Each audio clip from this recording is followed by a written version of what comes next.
नमस्कार दोस्तों, स्वागत है एक नए वीडियो में। आजकल जो देश में चल रहा है उन सबको देखकर लगता है कि लोकतंत्र सिर्फ एक मजाक बन गया है। अरे कहना क्या चाहते हो?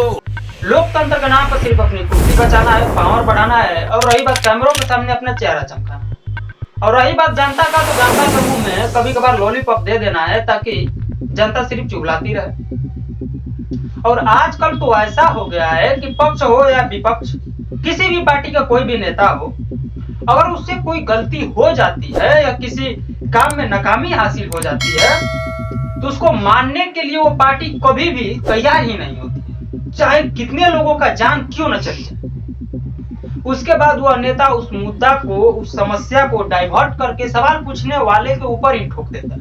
अब इसका एक ताजा तरीन उदाहरण मणिपुर का घटना है। ऐसी शर्मनाक घटना जो कि पूरे हिंदुस्तान को शर्मिंदा करने वाला था और यही नहीं, इसका आलोचना पूरे विश्व में भी हो रहा था। लेकिन आपको ये सब पता नहीं होगा क्योंकि हमारा जो इंडियन मीडिया है वह हमारे फकीर आदमी के साथ मिलकर भारत को विश्व गुरु बना रहा है। मणिपुर में के जो मुख्यमंत्री हैं एन बीरेन सिंह, उनसे इस घटना पर सवाल पूछा गया तो उन्होंने इस्तीफा देने का तो बात ही छोड़ दी, बल्कि उन्होंने ये कहा कि ऐसी घटनाएं तो ढेर सारी हुई है, यानी 100 से ज्यादा लोगों का जान चला गया है, लेकिन उन्हें इन सब का रत्ती भर भी अफसोस नहीं। यहाँ तक कि सरकार अपनी गलती भी नहीं मान रही है। मणिपुर समस्या को डाइवर्ट करके उन राज्यों को पीछे छुपाया जा रहा है जहां पहले से ही समस्या है। आजकल के नेता अपनी गलतियों को सिर्फ दूसरों के मत्थे मढ़ रहे हैं। देखिए, मेरे हिसाब से किसी भी नेता को ऐसा होना चाहिए कि अगर उसके राज्य में किसी एक भी व्यक्ति के साथ अगर समस्या हो तो उस नेता को चैन की नींद नहीं आनी चाहिए, लेकिन यहाँ तो उल्टा हो रहा है। जनता की समस्या को तो छोड़िए, सिर्फ पार्टी का प्रचार मंत्री बनकर पार्टी का प्रचार करना है और एक ही रेल को बार बार उद्घाटन करना है, रोज रोज विदेश दौरे बजाना है। विपक्ष सदन में मणिपुर पर बोलने के लिए बोले तो सदन में ही नहीं जाना है। मतलब कुल मिलाकर पार्टी नहीं रह गया है, बल्कि एक बिजनेस हो गया।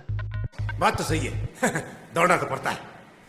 किसी भी तरह से पार्टी को प्रॉफिट पहुंचाना है, भले ही पब्लिक को घुट घुट कर मरे। महंगाई से, शिक्षा से, करप्शन से, बेरोजगारी से कोई फर्क नहीं पड़े। देखिए, ऐसा नहीं है कि पार्टी में सिर्फ एक ही जुमला है, नहीं, बल्कि जितने भी पार्टी में है सभी फेंकने वाले हैं। अब आप कहेंगे कैसे?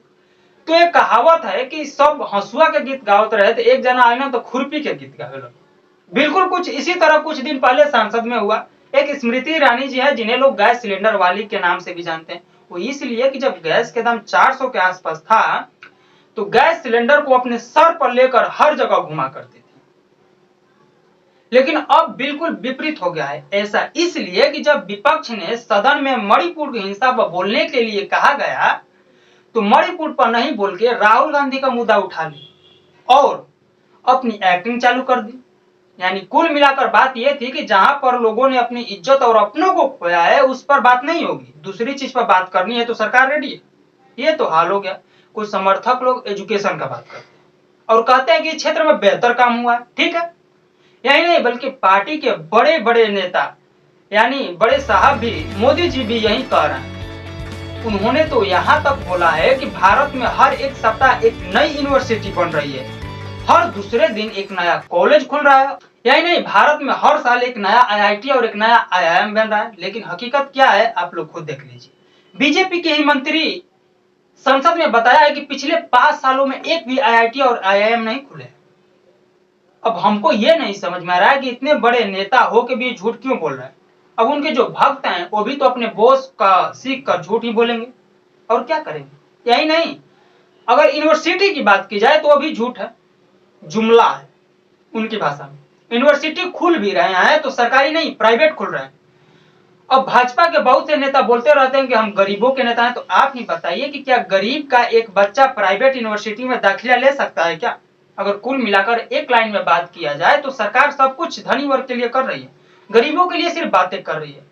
वो भी कैसे बातें? गरीबों को 2 केजी या 4 केजी राशन दे देंगे, किसी योजना के तहत 2000 या 3000 रुपया दे देंगे और उसके बाद पूरे देश में ढिंडोरा पीटते रहेंगे कि मैंने गरीबों के लिए किया है, मैंने गरीबों के लिए किया है। ऐसा नहीं है कि विकास नहीं हुआ है, विकास हुआ है, लेकिन विकास क्या हुआ है इसे समझने के लिए पहले यह समझना होगा कि विकास आखिर चीज क्या है। देखिए, आजकल विकास 2 प्रकार के हो गए। पहला कागज पर विकास, दूसरा जमीन पर विकास।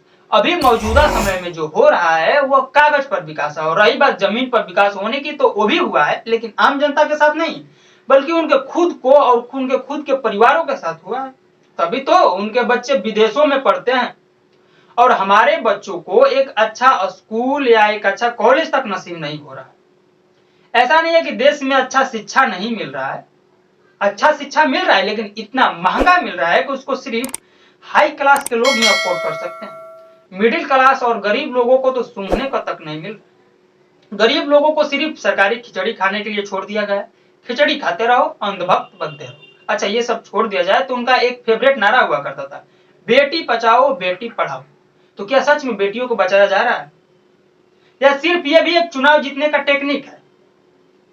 मुझे तो लगता है ये चुनाव जीतने का एक हथियार ही है। ऐसा क्यों कह रहा हूं, क्योंकि कुछ दिन पहले ही नेशनल क्राइम रिकॉर्ड ब्यूरो यानी एनसीआरबी का आंकड़ा आया, जिसमें लगभग 2019 से 2021 के बीच भारत से 13.13 लाख महिलाएं और लड़कियां लापता हो गई और उनके बारे में सरकार को पता भी नहीं है वो लड़कियां आखिर लापता होकर कहां गई। हमेशा किसी भी चुनाव में गला फाड़कर चिल्लाते रहते हैं कि हम महिलाओं के साथ हैं, हम बेटियों के साथ हैं। फिर भी इतनी महिलाएं और बेटियां कैसे गायब हो जा रही हैं?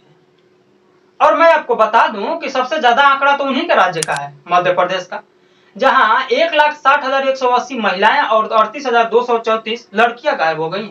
इसके बाद और भी राज्य हैं जो आपके स्क्रीन पर दिखाई दे रहे हैं, जहां से महिलाएं और लड़कियां गायब हुई है। ये वो राज्य हैं जहां से महिलाएं और लड़कियां गायब हुई है। फिर भी कुछ अंधभक्त जीवी कहते हैं कि देश तरक्की कर रहा है। देखिए, दोष उनका भी नहीं है जो भक्त बने हुए, दोष उन सब नेताओं का है, उन सिस्टम का है जो गलत तरीके से इस्तेमाल किया जा रहा है आपके ब्रेन को वॉश करने के लिए। इसीलिए जो सही है वो नहीं दिखता, जो दिखता है वही आपको सही लग रहा है। खैर, जो जैसा कर्म करेगा उसको तो ऐसा भुगतना ही पड़ेगा, लेकिन इतना तो है, जनता के हाथ में बहुत ताकत है, जिसको चाहे एक सेकंड में पटक कर धूल चटा सकती है। इतनी ताकत होती है कि जनता की। बात तो सही है दौड़ना तो पड़ता है। आपको ये हमारा वीडियो कैसा लगा? अगर वीडियो पसंद आया है तो चैनल को सब्सक्राइब कर दीजिएगा, वीडियो को लाइक एंड शेयर कर दीजिएगा। मिलते हैं तब तक अगले वीडियो में। धन्यवाद।